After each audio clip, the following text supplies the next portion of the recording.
Samsung Galaxy S20 Plus এর আগে আমি Samsung Galaxy S20 ভিডিওতে বলেছিলাম যে বাজেটের মধ্যে অলমোস্ট কমপ্লিট একটা ফোন বা ফোনের রাজাও বলেছিলাম। তো সেটার বড় ভাই তো এটা S20 Plus। তো এটা কি অ্যাকচুয়ালি সেই অলমোস্ট থেকে পুরোপুরি কমপ্লিট একটা প্যাকেজ কিনা বা এটাতে কোনো খারাপ দিক আছে কিনা সব বিস্তারিত আজকে বলবো, কারণ আমি বেশ কিছুদিন ধরে ফোনটা ব্যবহার করতেছি এবং সেই এক্সপিরিয়েন্সটাই আপনাদের সাথে আজকে শেয়ার করব। তবে তার আগে একটু জানিয়ে দিই, আপনারা যদি এই স্মার্টফোনটা বা যে কোনো ব্র্যান্ডের ফ্ল্যাগশিপ প্রি-ওন্ড স্মার্টফোন কিনতে চান অথবা আপনার হাতে থাকা স্মার্টফোনটা যদি আপনি এক্সচেঞ্জ করতে চান তাহলে কন্ট্যাক্ট করতে পারেন এমকে মোবাইল পয়েন্টে। তাদের শোরুম হলো খিলগাঁও তালতলা পাকা মসজিদ মার্কেটের 42 নম্বর দোকান, এবং সেখানে যদি আমার রেফারেন্স দেন অর্থাৎ টেকটক চ্যানেলের রেফারেন্স দেন তাহলে আশা করি একটা গুড অ্যামাউন্টের ডিসকাউন্ট আপনারা পাবেন। তাদের শপের ঠিকানা, ফেসবুকের লিঙ্ক এবং ফোন নাম্বার এই ভিডিও ডেসক্রিপশনে দিয়ে দিচ্ছি, আপনাদের যে কোনো প্রয়োজনে তাদের সাথে কথা বলে নিতে পারেন। তো এবার প্রথমে এটার ডিজাইন এবং ওভারভিউ কি আছে সেটা একটু দেখিয়ে দেই।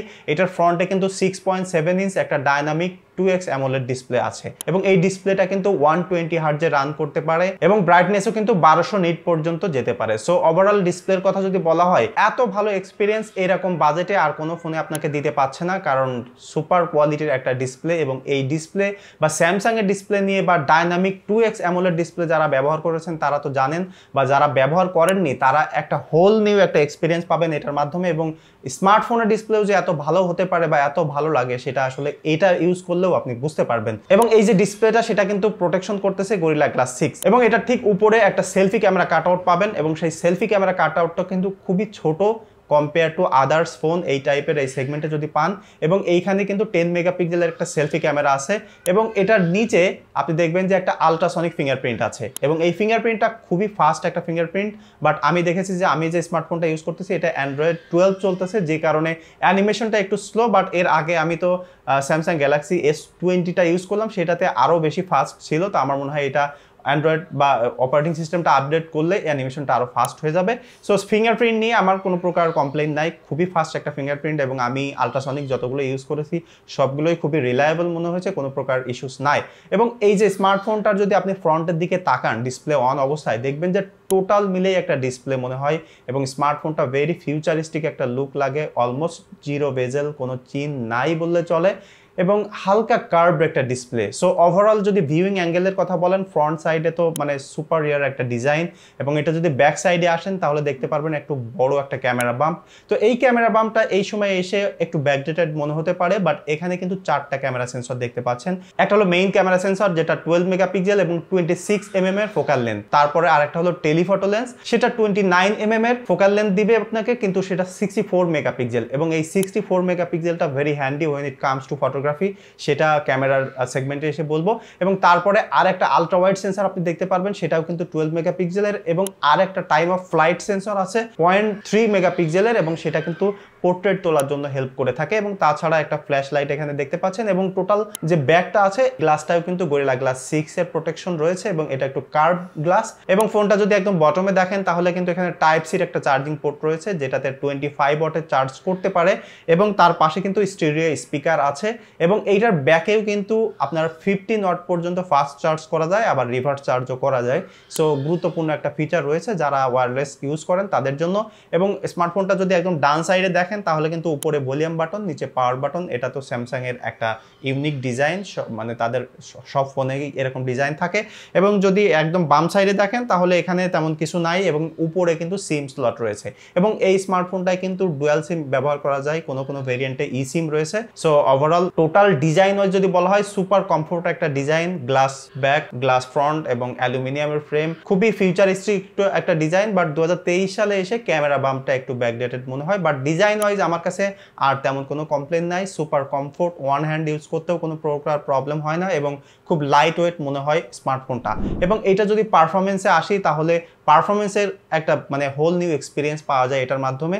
এটা কিন্তু স্ন্যাপড্রাগনের 865 এর একটা প্রসেসর রয়েছে এবং এটা এক্সোনাসেরও ভার্সন পাওয়া যায়, বাট আমি ইউজ করতেছি স্ন্যাপড্রাগনের ভার্সন। এবং আমি স্যামসাং ফোনকে মানে কিনতে চাইলে তাদেরকে সাজেস্ট করি যে আপনারা এক্সোনাসকে অ্যাভয়েড করে যদি পারেন স্ন্যাপড্রাগনের ভার্সনটা কিনতে, কারণ তার ক্যামেরা প্রসেসিং, ওভারঅল প্রসেসিং পাওয়ার এবং হচ্ছে টোটাল এক্সপিরিয়েন্সটাই কিন্তু একটু বেটার পাওয়া যায়, কারণ আমি পার্সোনালি এক্সপিরিয়েন্স করে দেখেছি। এবং এটার যে 865 প্রসেসর সেটা কিন্তু 5Gর একটা প্রসেসর, এবং সেই সাথে সাথে 8GB র্যাম আছে, এবং আমি যেটা ইউজ করতেছি এটা 12GBর ভেরিয়েন্ট। এবং আমার যে এক্সপিরিয়েন্সটা এটার মাধ্যমে হয়েছে সেটা খুবই দারুণ একটা এক্সপিরিয়েন্স পেয়েছি, কারণ এটার যে 12GB র্যাম রয়েছে সেই র্যাম ম্যানেজমেন্টটা খুবই ভালো ছিল, এবং 12GB র্যাম তো প্লেন্টি অফ র্যাম।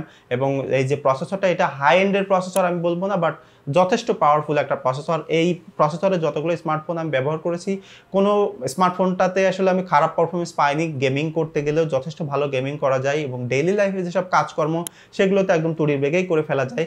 এবং এটাতে আরও একটু বেটার এক্সপিরিয়েন্স পাবেন, তার কারণ হলো স্যামসাংয়ের যে ওয়ান ইউআই সেটা কিন্তু ওয়ান অফ দ্য স্মুথেস্ট এবং লাইটেস্ট ওয়ান ইউআই অ্যান্ড্রয়েডের, সেটা তো আর বলা বাহুল্য নয়। এবং 120 হার্টজের ডিসপ্লে, সেটার সাথে ওভারঅল একটা গ্রেট এক্সপিরিয়েন্স পাওয়া যায়। এবং এটা দিয়ে আমি বিভিন্ন গ্রাফিক্স টেস্ট করে দেখছি, বা গ্রাফিক্সে একটু দেখেছি যে এখন যে ট্রিপল আইটের সেন্সর বা 8 Gen 1 বা 2 যে প্রসেসর আছে সেই সব প্রসেসরের সাথে যদি কম্পেয়ার করেন তাহলে এটা একটু হচ্ছে লোয়ার গ্রাফিক্স প্রসেসিং ইউনিট আপনাকে দিবে।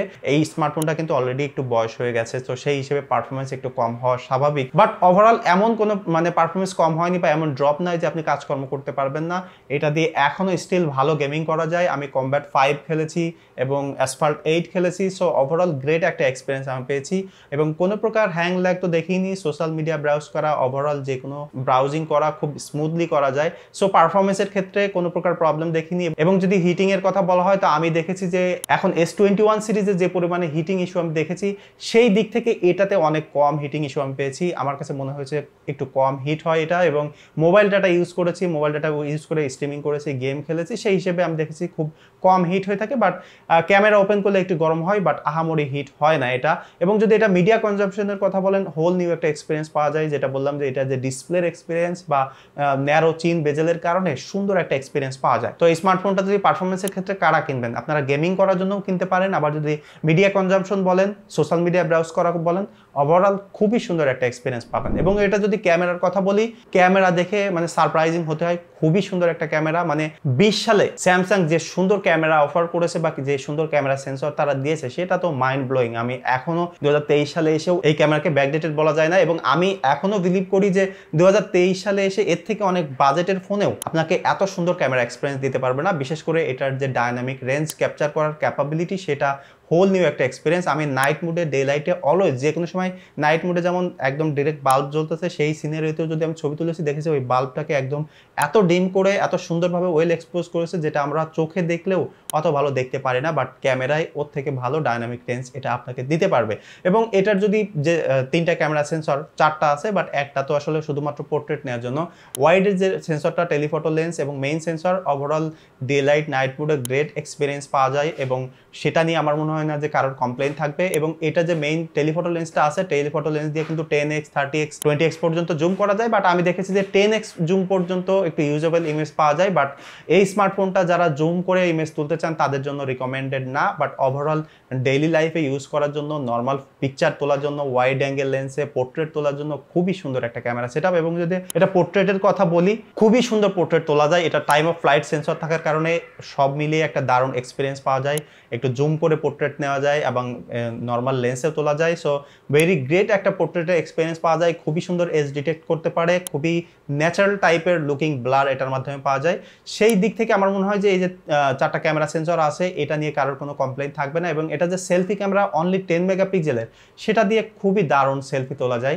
নাইট মুড বলেন আর ডে লাইট বলেন, সেটা পোর্ট্রেট মুডে খুবই দারুণ দারুণ পোর্ট্রেট তোলা যায়। ওই সেম কোয়ালিটির ডায়নামিক রেঞ্জ এখানে পাওয়া যায় এবং ওয়েল এক্সপোজড এবং খুব শার্প ইমেজ পাওয়া যায়। আমি দেখেছি যে এটার যারা যদি কেউ সেলফি ফ্রিক হয়ে থাকেন, অর্থাৎ বেশি সেলফি তুলতে চান, পোর্ট্রেট মুডে সেলফি তুলতে চান, খুবই আইডিয়াল একটা ফোন। বাজেটে যদি এই স্মার্টফোনটা পেতে পারেন নিঃসন্দেহে কিনতে পারেন, পোর্ট্রেট বা মেইন ক্যামেরা দিয়ে সেলফি তোলার জন্য বা ছবি তোলার জন্য, অর্থাৎ ক্যামেরা সেন্ট্রিক একটা স্মার্টফোন এটা হতে পারে, সেটা নিয়ে কোনো প্রকার মানে সন্দেহ আমার নাই। এবং এটা যদি ভিডিও সেকশনে আসি, এটা দিয়ে কিন্তু 8K পর্যন্ত শ্যুট করা যায়, বাট 8K আসলে ফ্লুয়েন্টলি শ্যুট করা যায় না সব লেন্স দিয়ে, যে কারণে 8K রিকমেন্ডেড না। বাট 4K দিয়ে কিন্তু 60 ফ্রেম 30 ফ্রেম পর্যন্ত শ্যুট করে ফেলতে পারবেন। এবং আমি দেখেছি এটার যে আলট্রা ওয়াইড সেন্সর সেটা দিয়ে খুব বেশি ভালো ভিডিও এক্সপিরিয়েন্স পাওয়া যায় না, একটু লেস হচ্ছে ক্লিয়ারিটি পাওয়া যায় এবং একটু নয়েজি আসে, বাট মেইন সেন্সরটা দিয়ে খুবই ভালো ভিডিও করে ফেলা যায়। এবং যখন 3x জুমে যাওয়া যায় তখন দেখি যে অত বেশি ভালো ভিডিও কোয়ালিটি পাওয়া যায় না, অর্থাৎ মেইন ক্যামেরা দিয়ে খুব ভালো ভিডিও কোয়ালিটি পাওয়া যায়। এবং এটা দিয়ে কিন্তু পোর্ট্রেট ভিডিও করা যায়, বাট লো লাইটে সেটা মানে হচ্ছে স্ট্রাগল করবে। সো যারা ভিডিও করতে চান স্টিল আপনি কিনতে পারেন যদি ডে লাইটে ভিডিও করেন। এবং এটা যে সেলফি ক্যামেরা আছে, সেলফি ক্যামেরা একটা ভিডিও স্যাম্পল এখানে দিয়ে দিচ্ছি, আপনারা ওখান থেকে দেখে নেন।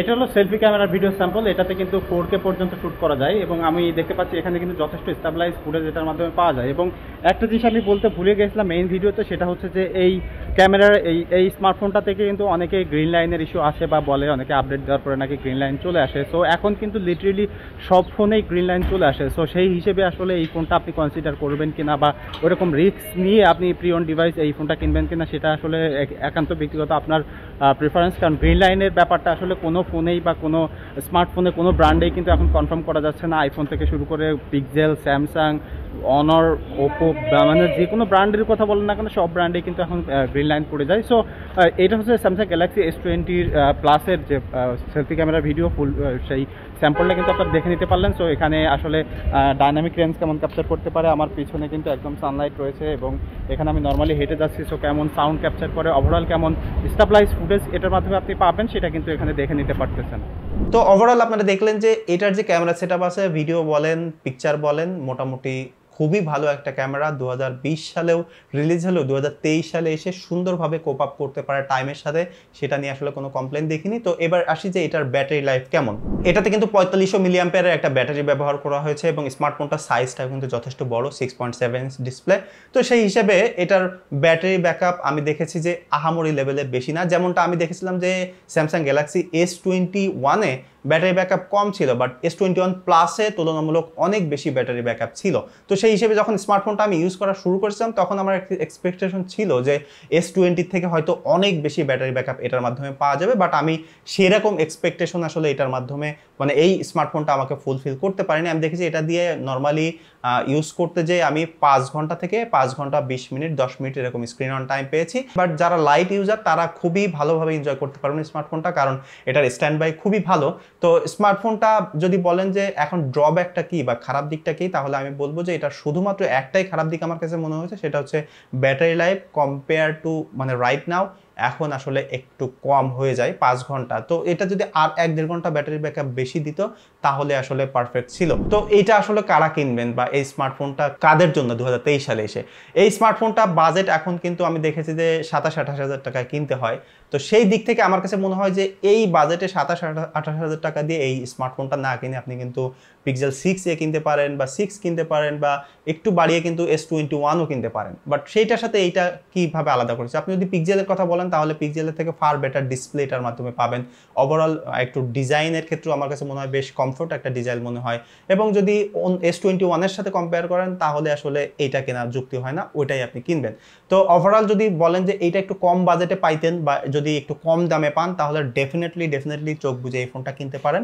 বাট এই একটাই ড্রব্যাক যে ব্যাটারি লাইফ একটু কম, বা যারা লাইট ইউজার তাদের জন্য কোনো প্রবলেম হবে না, সুপার হেভি ইউজার যারা তারা স্মার্টফোনটা অ্যাভয়েড করবেন। তো এই ছিল আমার স্যামসাং গ্যালাক্সি S20 প্লাসের পার্সোনাল এক্সপিরিয়েন্স। আপনি যদি এই স্মার্টফোনটা ব্যবহার করেন তাহলে আপনার এক্সপিরিয়েন্স কেমন সেটা কমেন্ট করে জানাবেন, তাহলে অন্য যারা ভিডিওটা দেখছে বা যারা কিনতে চায় তাদের জন্য সহজ হবে।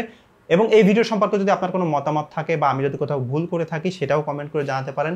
দেখা হচ্ছে পরবর্তী ভিডিওতে, সে পর্যন্ত সবাই সুস্থ থাকবেন, ভালো থাকবেন, ধন্যবাদ সবাইকে।